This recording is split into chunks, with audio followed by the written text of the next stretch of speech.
Ndabifuriza umugoroba mwiza nanone abanywanyi b'ibiganiro byacu aho muherereye hose hirya no hino ku isi, twongeye kwifuriza gukomeza kumererwa neza cyane, tunabaha ikaze kuri nomonesha kuri ya channel yanyu ya Burundi News TV, imbonesha kure imwe rugende yibandanye kubashikiriza amakuru akomeye cyane, amakuru yihuta, amakuru abatariho ivumbi na gatoya, agaruka ko bikomeje kugenda biravugwa ngaho imbere mu gihugu cacu c'u Burundi, ndetse tukagaruka ku bikomeje kugenda biravugwa hirya no hino ku isi, cyane cyane mu karere k'ibiyaga binini cyane. Turi mu mugoroba wo kuri uyu wa gatanu ku igenekerezo rya 30 Myandagaro umwaka wa 2024, twamaze gusa naho dushika mu kwezi kw'icenda nubwo tutarabigeramo neza, ariko ndakwifuriza gukomeza kumererwa neza cyane wowe ubasha kutwumviriza aho uherereye hose hirya no hino ku isi. Ndabaye ikaze rero muri kino kiganiro cyo kuri uyu mugoroba, aho tugiye kugaruka ku ngingo z'ingenzi zikurikira.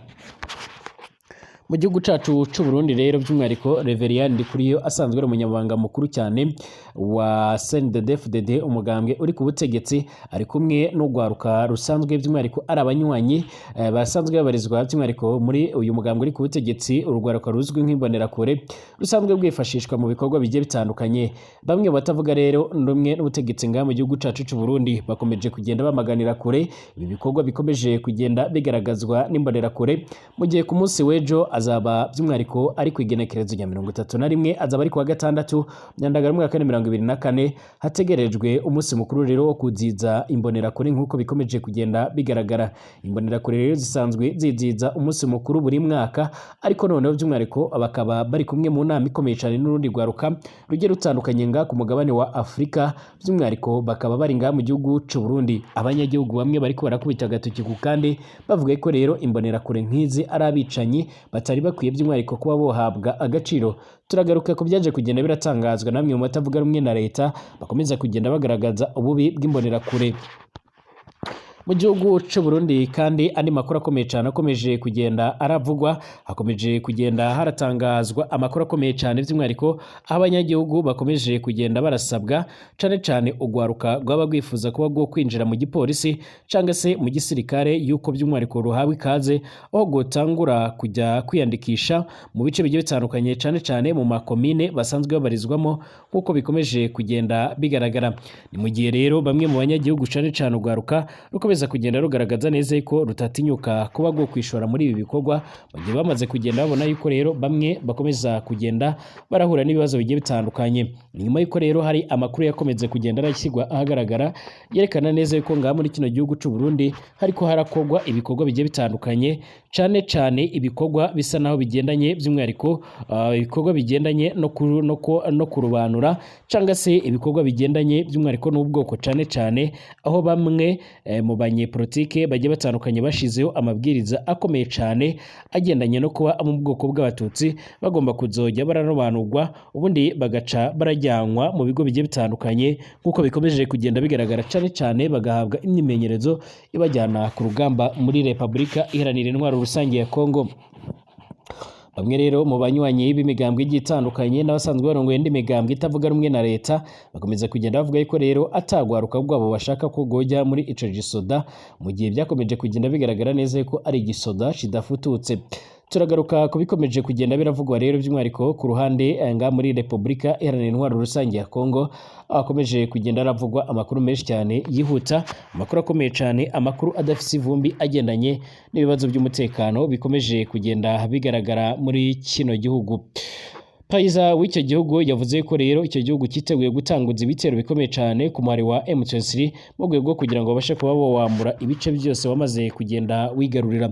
Uyu muhari wa M23 kandi nawo ukomeza kugenda ugaragaza neza ko witeguye kuba wo kwigwanaho mu buryo bukomeye cyane, ndetse ukomeza kugenda ushimangira ndetse by'umwihariko unagaragaza neza ko atabwo bufise ndetse nta n'igihunga ufise, by'umwihariko uko byogenda kose biteguye gukomeza guhangana n'umwanzi, mu gihe Felix Tshisekedi yoba yaranze neza ko babasha kuba boganira ku bikorwa bigiye bitandukanye, cyane cyane ibigendanye no kuba hahoshwa izi ntambara zikomeje kugenda ziravuza ubuhuha.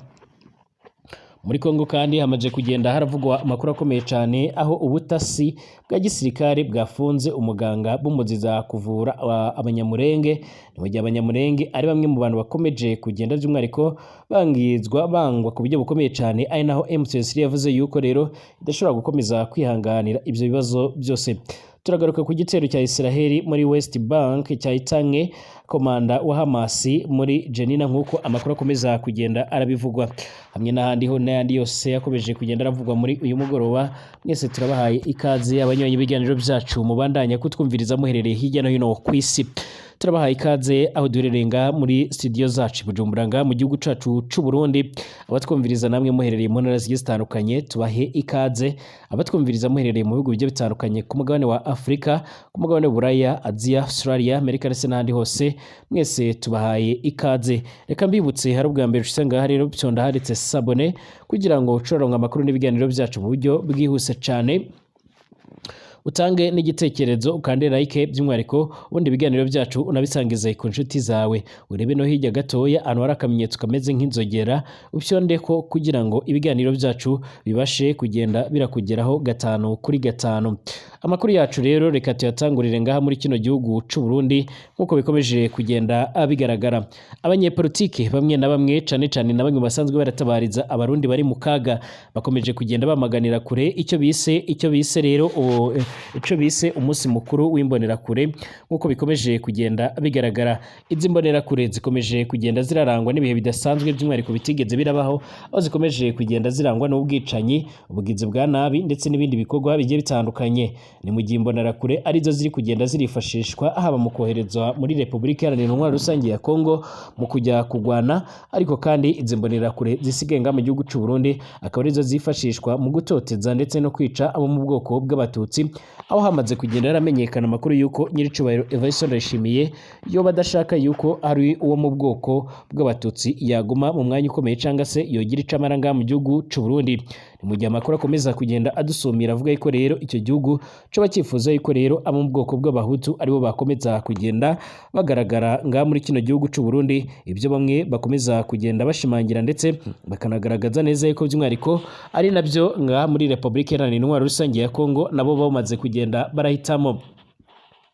Uyu munsi hatangujwe ihuriro nkarishabwenge rero ry'imisi ishika kuri 2 kugwaruka rw'imbonerakure mu gihugu c'u Burundi ndetse n'urundi rwaruka rukomoka mu migambwe iri ku butegetsi mu bihugu bigiye bitandukanye byo muri Afrika. Iryo koraniro rero ryuguruwe icese n'umunyamabanga mukuru rero w'umugambwe CNDD-FDD Reveriyano Ndikuriyo mu ntumbero rero yo kwitegurira umunsi wahariwe imbonerakure day uzohimbazwa ku munsi w'ejo azaba kuwa gatandatu kwigenekerezo rya 31 Myandagaro umwaka 2024 mu gisagara ca Bujumbura. Biravuga ko rero ngaha mu gisagara ca Bujumbura umutekano wakajijwe ku buryo bukomeye cyane mu nyubako iriko irakorerwamo iryo huriro, aho by'umwihariko harimo ugwaruka rugiye rutandukanye rwaturutse mu bihugu bigiye bitandukanye ku mugabane wa Afrika.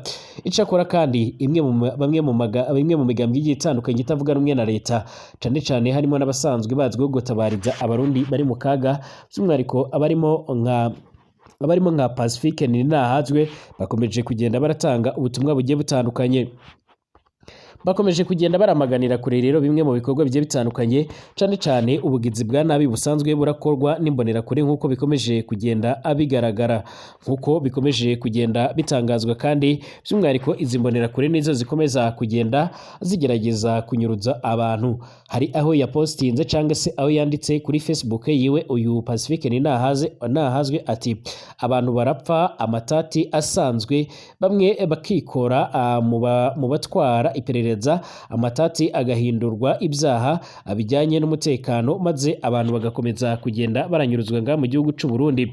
Ahandi yagize ati mu mezi 6 gusa ya 2024 ndondeza yamenye abantu bashika kuri 25 banyurujwe n'iperereza ry'u Burundi, bongera barabugwa irengero ryabo kugeza magingo aya ngaya. Nkuko kandi bikomeje kugenda bigaragara, kandi harawe yagize ati umunsi mpuzamakungu hariwe abanyurujwe mu Burundi kuva perezida Evariste Ndayishimiye by'umwihariko ari ku butegetsi hanyurujwe abarenga 120 nkuko bikomeje kugenda bigaragara. Ariko kandi yaje kugenda nenga ku buryo bukomeye cyane ibikorwa byagiye kugenda birakorwa cyane n'izi mbonerakure bita yuko rero ziko zirafasha leta ndetse n'abandi banyagihugu bagiye batandukanye, nyamara akaba aribo bakomeza kugenda barazambya ibintu bakomeza kugenda barica abantu abandi bakabagirira nabi. Binavuga ko kandi imbonerakure ahangaha zishobora kuza zishobora kuza kuharonkera ayandi mahugurwa akomeye cyane agendanye n'uburyo bagomba kuzitwara mu bikorwa by'amatora yimirijwe umwaka utaha wa 2024 umwaka wa 2025, ariko kandi hakaba hari n'andi masomo akomeye cyane bagomba kuzojya barahabwa. Ni mu gihe kandi zimwe mu mbonerakure zari zimaze iminsi ziriko ziritoza ku buryo bukomeye cyane zirahabwa imyimenyerezo igendanye n'igisirikare, harimo kurashisha impoho ndetse no guturitsa amagerenade ndetse n'ibindi bikorwa bigiye bitandukanye bisanzwe biranga abasoda. Ni mu gihe kandi ibintu bikomeje kugenda birakomera ngaha muri kino gihugu cacu c'u Burundi. Tuve ku mbonerakure nk'uko bikomeje kugenda abigaragara, by'umwihariko hari itangazo rimaze kugenda rirashyirwa ahagaragara n'abajejwe intwaro yo hagati mu gihugu cacu c'u Burundi. Nk'uko byakomeje kugenda bitangazwa, bashize by'umwihariko ikete hanze ikomeza kugenda igaragaza amwe mu mabwiriza ndetse n'ibyo bariko barasaba ugwaruka. Bariko barasaba ugwaruka mu itangazo rero ryamaze kugenda rirashika ahagaragara, berekana neza yuko bifuza ugwaruka go rushaka kwinjira mu gipolisi canke igisirikare c'u Burundi, aho bavuga yuko rero bagomba gutangura kwiyandikishiriza ku bikorwa bigiye bitandukanye ndetse no ku biro bigiye bitandukanye, cyane cyane mu biro by'amakomine ndetse no mu ntara bagiye baherereyemo, mu rwego rwo kugira ngo babashe kuba bamenyekana cyangwa se babashe kuba bohabwa ibindi bisabwa kugira ngo nabashe kuba yo kwinjira mu gisoda c'u Burundi. Icyakora urwaruka rugiye rutandukanye rukomeza kugenda rugaragaza neza ko bizagorana kugira ngo hongere kuba hogaragara abantu binjira muri icyo gisoda. Ni mu gihe hari amafishi yamaze kugenda aratangwa mu bice bigiye bitandukanye, haba ku bari kwinjira ndetse n'abamaze kwinjira mbere, aho by'umwihariko wuzuzaho umwirondoro wawe ndetse n'ubwoko bwawe mu rwego rwo kugira ngo babashe kuba bamenyekana neza ubwoko bwawe cyangwa se aho uvuka. Niba basanze rero uri mu bwoko bw'abatutsi tayari uhita woherezwa muri Repubulika Iharanira Intwaro Rusange ya Kongo kugira ngo bashe kuba wojya kugwanayo. Ahangaha kandi abandi bakomeza kugenda bavuga ko rero iki gihugu c'u Burundi cakoze amakosa menshi akomeye cyane. Bivuga ko rero cuba coraryohewe n'amahera yaturukanga mu gihugu c'u Burundi, maze bagakomeza kugenda boherezayo abanyagihugu benshi, cyane cyane ugwaruka ndetse n'abandi basirikare bagiye batandukanye ngo bagiye kugwanirayo, ariko bikarangira abenshi bakomeje kugenda barapfirayo. Hakiyongeraho rero abandi barundi bagiye bararaswa cyane na Al-Shabaab nga mu gihugu cya Somalia, ubwo yari yarafashe umugwa mukuru w'icyo gihugu ca Mogadisho, nabo bakaba barapfuye. Ni mu gihe hariyo bateyo zishika kuri 13 rero z'u Burundi, izindi zirenga 15 zikaba zibarizwa mu gihugu ca Kongo, ndetse abandi basirikare babarirwa mu bateyo zishika kuri 2 bakaba barizwa muri Repubulika ya Centrafrica. Bikaba bivuga ko rero ngaha mu gihugu c'u Burundi bakeneye bamwe mu basirikare ndetse n'abapolisi bagomba kuzajya barasimbura abo bapfuye, ndetse n'abandi bagiye batandukanye nk'uko bikomeje kugenda biratangazwa. Icyakora urwaruka rukomeza kugenda rushimagira ndetse runagaragaza neza ko byogorana kugira ngo rubashe kuba gufata icemezo kuri rumwe na rumwe cyo kuba bobasha kwinjira muri ibyo bikorwa, mu gihe hakomeje kugenda hagaragaramo ubwicanyi ndetse n'ibindi bikorwa bitari byiza.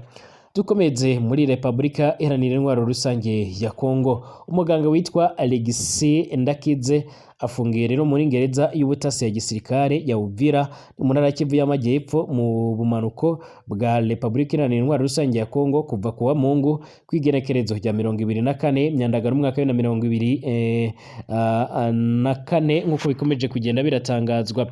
Akurikiranyweho kandi gutwara imiti rero mu midugudu ituwe ahanini cyane n'abanyamuryango b'abanyamurenge nk'uko biriko biratangazwa. Muganga Alexis rero Ndakize asanzwe ari umuyobozi w'ibitaro bya Nyakirango mu itsinda rya Bijombo mu ifasi ya Uvira rero mu ntara Kivu y'Amajyepfo, akaba yaratawe muri yombi nyine ku Cyumweru gishize n'ubutasi bwa gisirikare. Abatamugahamya rero berekana yuko yafatiwe kuri bariyeri ya Kijaga nk'uko biriko bitangazwa. Umwe mu babibonye yagize ati bamutaye muri yombi rero bamushinza guha inyeshamba za Gumino rero ndetse na Twigwaneho imiti yafashwe, bavuga ko rero afise imiti y'abagore, y'abana ndetse n'inkingo nk'uko byakomeje kugenda biratangazwa. Bamwe rero mu banyagihugu batuye muri ibyo bice bashinja leta ko ibakorera rero ivangura, ari nayo mpamvu rero umuganga yatawe muri yombi nk'uko bikomeje kugenda biratangazwa. Bati bashaka ko rero abagore bacu bapfa mu gihe cyo kubyara. Kuva rero Inyakirango werekeza Uvira rero ni kilometero zishika kuri 60 n'amaguru. Ninde rero uzakiza abagore bacu mu bihe byihutirwa canga se mu bindi bihe bazaba bakeneye uwo batabara? Aba baturage kandi bo mu bwoko bw'abanyamurenge bavuga ko rero bamaze igihe bafashwe nabi, ndetse bakaba bakomeza kugenda by'umwihariko bavuga ko igihe kigeze kugira ngo nabo babashe kuba bogwanira uburenganzira bwabo. COS Medias Burundi rero itangaza ko Dr Alexis Ndakize yatawe muri yombi rero mu nyuma yo kwamaganwa n'abaganga rero bo mu bwoko bw'abafurero mu karere ka Katanga, bavuga ko rero badashaka kubona abaganga b'abanyamurenge muri ako karere. Gusa ici kinyamakuru kiracyakurikirana rero iby'aya makuru kugira ngo kibashe kuba cyoyatangaza mu buryo bwihuse cyangwa se mu buryo bugezweho nk'uko bikomeje kugenda bigaragara. Intambara ikomeye cyane ikomeje kugenda hirahuza by'umwihariko abo mu ruhande rwa Israeli ndetse n'umutwe wa Hamas, ikomeje kugenda irahindura ibintu ndetse ikomeje kugenda irafata indi ntera cyane mu gace ka West Bank. Amakuru akomeza kugenda avuga yuko rero muri ako gace ibitero bikomeye cyane bya Israeli byamaze kugenda birahitana bamwe mu bagwanyi ba Hamas, abandi bakaba bakomeretse, ndetse akaba ari umwe mu basirikare bakomeye cyane wamaze kugenda ahasiga ubuzima nk'uko biriko biratangazwa. Iyi ntambara yatanguye umwaka uheze rero w'2023 ikomeje kugenda iratuma abantu benshi bakomeje kugenda bapfa, abandi bakanaburirwa irengero, abandi bakava mu byabo. Igisirikare ca Israeli cyavuze ko cyagabye igitero ku mujyi wa Jenin wo muri West Bank ku munsi wa gatatu w'ingwano ikaze cyane ku butaka bwa Palestine bwigaruriwe gitana rero by'umwihariko komanda wa Hamas muri uyu mujyi nk'uko bikomeza kugenda biratangazwa. Israeli yavuze ko ingabo zayo zagabye igitero ku mutwe w'iterabwoba ku rubuga rwabo rwa X yahoze yitwa Twitter. IDF igisirikare ca Israeli cyavuze yuko rero kivuganye uwitwa Wasen Hazema umuyobozi wa Hamas muri Jenina, ni mu gikorwa cabereye rero mu majyaruguru ya Samaria nk'uko bikomeje kugenda biratangazwa. IDF kandi yanavuze yuko rero Hazema yamenyekanye ari kumwe n'agatsiko k'iterabwoba mu modoka rero muri ako gace nk'uko bikomeje kugenda bitangazwa. Igisirikare ca Israeli gishinza Hazema rero kugira uruhare mu kugaba ndetse no kuyobora ibitero byo kurasa ndetse no gutera ibisasu ndetse no gukomeza ibikorwa by'iterabwoba mu bice bya Yudaya ndetse na Samaria. IDF yanavuze ko kandi mu nyuma gato y'ubwicanyi imwe rero mu ndege zayo yahitanye abagwanyi bashika kuri 2 ba Hamas, ivuga ko bari bahunze bavuye mu modoka bari barimo rero hamwe na Hazemo nk'uko bikomeje kugenda biratangazwa. Israeli kandi ikomeje operation ikomeye cyane yo gukomeza guhangana, ndetse by'umwihariko ikaba ikomeje no kugenda ihitana bamwe mu bagwanyi benshi ba Hamas, ndetse ikaba idatinya kuvuga yuko izotuza uko imaze kugenda ibonye yuko uyu mutwe wa Hamas utazongera kuba woba ikibazo ku gihugu ca Israeli. Igisirikare ca Uganda UPDF cyatangaje yuko binyuze mu gikorwa kiswe Operation Suja bafatanyije muri gisirikare ca Congo FARDC bamaze kugaruza imbohe zirenga 100 zari zarigaruriwe n'inyeshamba za ADF nk'uko bikomeje kugenda biratangazwa. Ni operation rero imaze hafi imyaka ishika kuri 3, ingabo zizi mande zombi rero zitangije ibi bikorwa bya gisirikare bihuriweho mu kurwanya uyu muhari witwaje ibigwanisho. Uyu muhari wa IDF kandi usanzwe urwanya ubutegetsi bwa Uganda, ukabukorera mu buraruko mu manuko n'uburengero bwa Congo, aho umaze rero kuyogoza abanyagihugu ndetse bamwe bakaba bicwa abandi bakaba barahunze.